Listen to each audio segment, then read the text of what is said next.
The How to Train Your Dragon remake is being praised for staying very faithful to the original version. Not surprising, since both films were made by the same guy. But did you know that even this new version didn't escape some pretty cool changes? Many of these changes were made to include clues about what's coming in future sequels.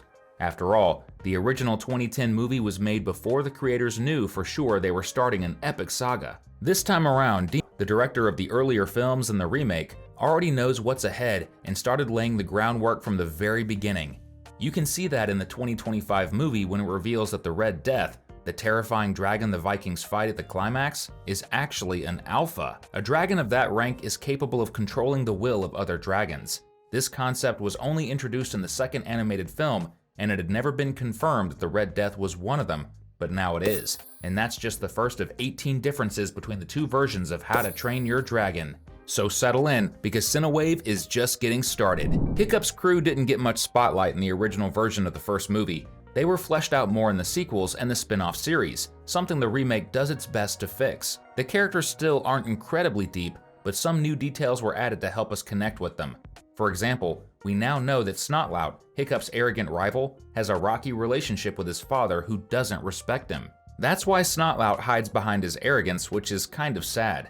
It also makes him more similar to Hiccup than he'd probably like to admit, since Hiccup also has tension with his father, Stoic. Another character who lacked depth in the 2010 movie was Goti, the Elder of Berk. Her role was basically just to pick who would go fight the monstrous nightmare, and that was it. Thankfully, that changed a bit in this new version, where the Elder shows up right from the start and watches over the training sessions, closely observing how the characters evolve. That way, it doesn't feel like she was thrown in at the last minute, even though in reality, there were bigger plans for her in the original movie that were eventually scrapped. So she was never really a last-minute idea. Remember how we said the remake adds things that will be explored more in the sequels? Another way they did that was by mentioning Hiccup's mother, Valka, who everyone believes is dead. In the 2010 movie, it barely comes up. Stoic mentions his wife once and doesn't even say her name. In this version though, Valka is named and Stoic says that Hiccup takes after her, which is true since they both believe humans and dragons can live in harmony. It's going to be amazing seeing her show up in the remake of How to Train Your Dragon 2, especially because the animated films already revealed she's not really dead. One of the best improvements in the live-action version is Stoic himself. Here, he's way less impulsive and shows he's a much more capable leader. When it's time to take out the dragon's nest, the original Stoic just charges in with no plan at all. He risks his men's lives out of pure rage. That's why Gobber even scolds him for it. In the live-action version, Stoic actually makes a real plan. He and his crew bring siege weapons to scare off the dragons. The plan doesn't work, but only because Hiccup's dad underestimated the Alpha Dragon. Honestly, they could have won that fight. And that's why Gobber doesn't even give Stoic a lecture this time. The speech Stoic gives to convince the island's warriors to help him find the dragon's nest also changes, reflecting his more thoughtful mindset. In the animated version, his speech is pretty basic.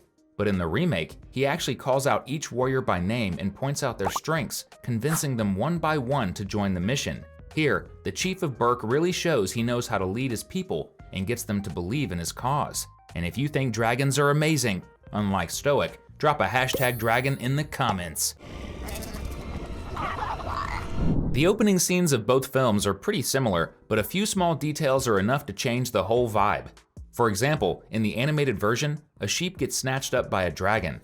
And in the live-action film, something very similar happens. The dragon grabs a sheep too, but this time it's fake. It's just a trap. It's a clever way to let longtime fans know right away that we're watching a fresh take on the same story. Now, for those who've never seen the 2010 film, they won't even notice a thing. Okay, we've got to talk about one change you definitely noticed. The dragons look way more realistic.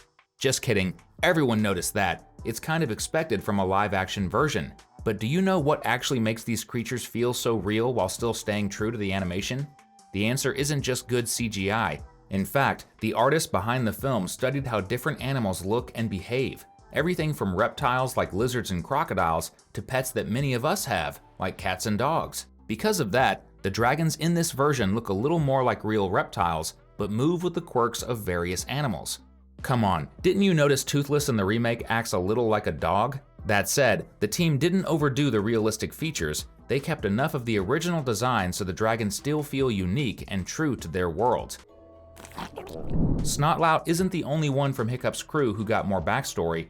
Actually, Astrid is one of the characters who gained the most depth in the live-action version, mostly because now she has a new goal. She wants to become the next village chief. That's why she initially can't stand Hiccup. Since he's Stoic's son, he has a better shot at becoming chief. But everything changes when Astrid finds out that Hiccup doesn't even want the job. Unlike what she thought, Hiccup doesn't have a perfect life. He's constantly dealing with the pressure of being a Viking like his dad, even though that's just not who he is. Speaking of Astrid, her relationship with Stoic is also completely different here.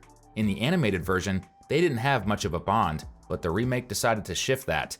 In this one, Stoic sees her as the ideal daughter. Early on, he sees her as a source of pride, even more so than Hiccup, even though she's not his daughter. That makes things even harder for Hiccup. One really awesome change in the How to Train Your Dragon world with this release is the diversity. In the animated films, all the characters were Nordic, meaning everyone had light skin. But this time, since we're talking about a fantasy franchise that doesn't care much about historical accuracy, the live-action version introduces people from different ethnic backgrounds.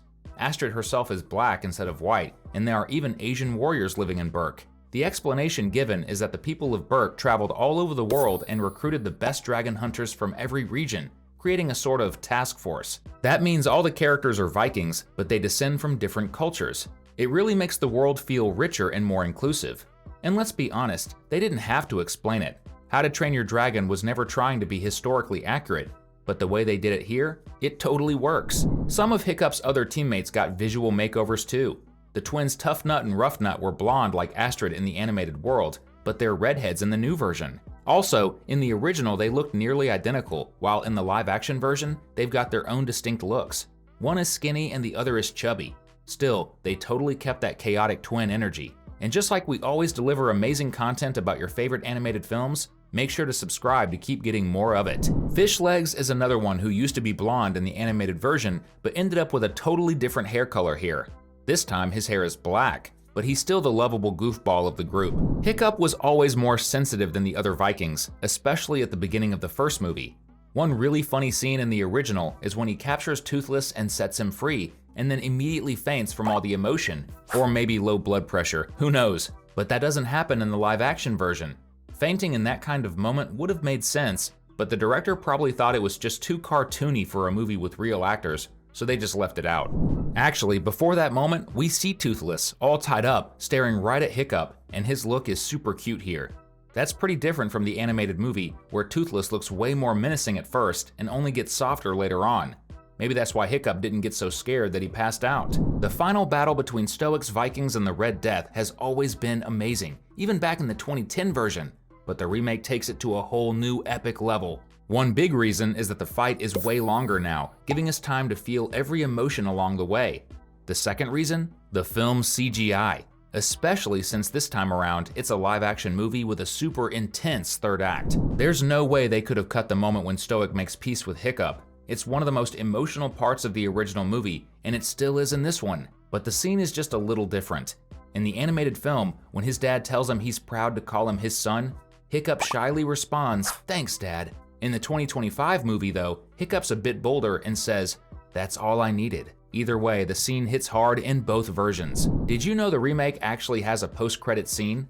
That kind of thing is way more common nowadays than it was back in 2010, when only Marvel movies really did it. But unlike most superhero movie post-credit scenes, which usually tease what's coming next, this one works more like a little wrap-up. It shows Hiccup placing his drawing of Toothless on the blank Night Fury page in the Dragon Book. It doesn't really change anything major, but at least no one who left the theater early will feel like they missed something big. Want to keep the fun going? Then go ahead and click on one of the 2 videos we left on your screen. Thanks for watching, and see you next time!